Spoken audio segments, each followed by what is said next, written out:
The Book of Jonah, Chapter 1.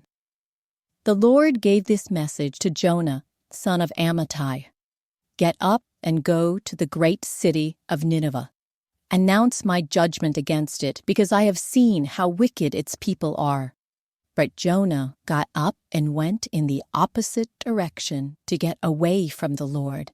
He went down to the port of Joppa, where he found a ship leaving for Tarshish. He bought a ticket and went on board, hoping to escape from the Lord by sailing to Tarshish. But the Lord hurled a powerful wind over the sea, causing a violent storm that threatened to break the ship apart. Fearing for their lives, the desperate sailors shouted to their gods for help and threw the cargo overboard to lighten the ship. But all this time Jonah was sound asleep down in the hold. So the captain went down after him. "How can you sleep at a time like this?" he shouted. "Get up and pray to your God. Maybe he will pay attention to us and spare our lives." Then the crew cast lots to see which of them had offended the gods and caused the terrible storm. When they did this, the lots identified Jonah as the culprit. "Why has this awful storm come down on us?" they demanded. "Who are you? What is your line of work? What country are you from? What is your nationality?" Jonah answered, "I am a Hebrew, and I worship the Lord, the God of heaven, who made the sea and the land." The sailors were terrified when they heard this, for he had already told them he was running away from the Lord. "Oh, why did you do it?" they groaned. And since the storm was getting worse all the time, they asked him, "What should we do to you to stop the storm?" "Throw me into the sea," Jonah said, "and it will become calm again. I know that this terrible storm is all my fault." Instead, the sailors rowed even harder to get the ship to the land. But the stormy sea was too violent for them, and they couldn't make it. Then they cried out to the Lord, Jonah's God. "O Lord," they pleaded, "don't make us die for this man's sin, and don't hold us responsible for his death. O Lord, you have sent this storm upon him for your own good reasons." Then the sailors picked Jonah up and threw him into the raging sea, and the storm stopped at once.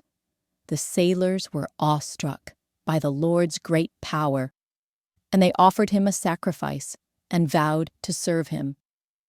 Now the Lord had arranged for a great fish to swallow Jonah, and Jonah was inside the fish for 3 days and 3 nights.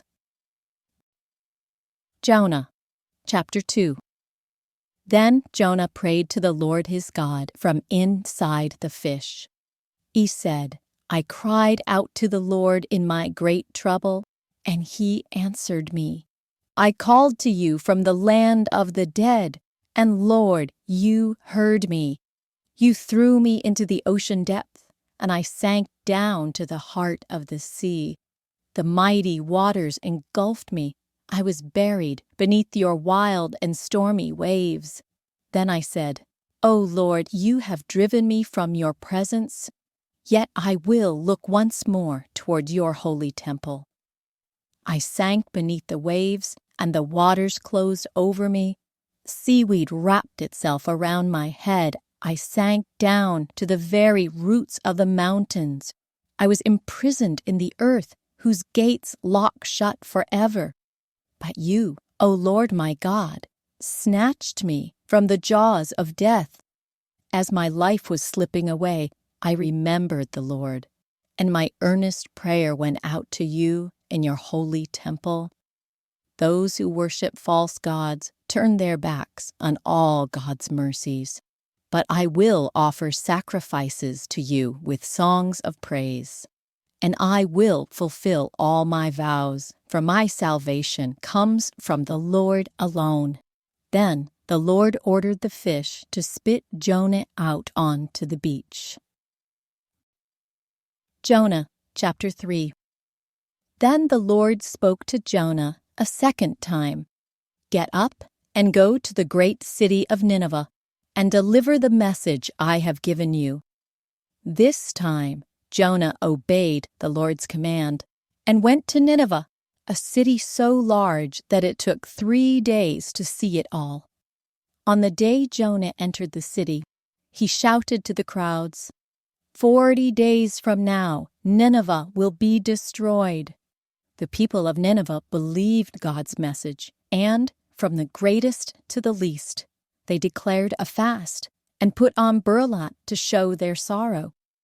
When the king of Nineveh heard what Jonah was saying, he stepped down from his throne and took off his royal robes.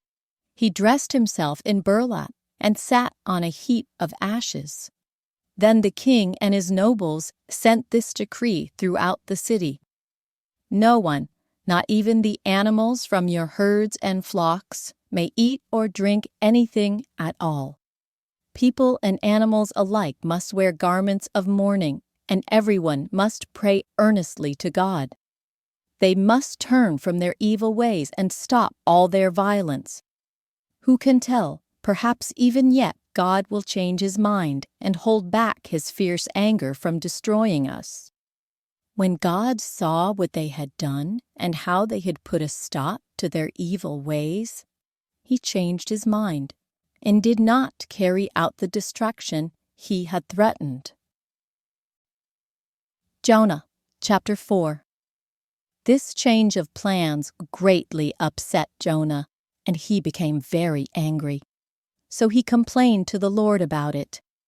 "Didn't I say before I left home that you would do this, Lord? That is why I ran away to Tarshish. I knew that you are a merciful and compassionate God, slow to get angry and filled with unfailing love. You are eager to turn back from destroying people. Just kill me now, Lord. I'd rather be dead than alive if what I predicted will not happen." The Lord replied, "Is it right for you to be angry about this?" Then Jonah went out to the east side of the city and made a shelter to sit under as he waited to see what would happen to the city. And the Lord God arranged for a leafy plant to grow there. And soon it spread its broad leaves over Jonah's head, shading him from the sun.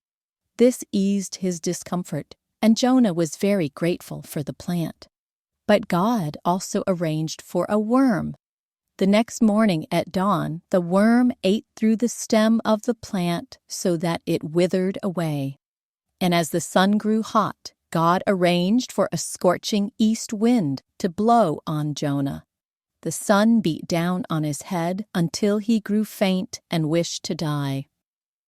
"Death is certainly better than living like this," he exclaimed. Then God said to Jonah, "Is it right for you to be angry because the plant died?" "Yes," Jonah retorted, "even angry enough to die." Then the Lord said, "You feel sorry about the plant, though you did nothing to put it there. It came quickly and died quickly. But Nineveh has more than 120,000 people living in spiritual darkness, not to mention all the animals. Shouldn't I feel sorry for such a great city?" This reading is from the Holy Bible, New Living Translation, by permission of Tyndale House Publishers, Incorporated.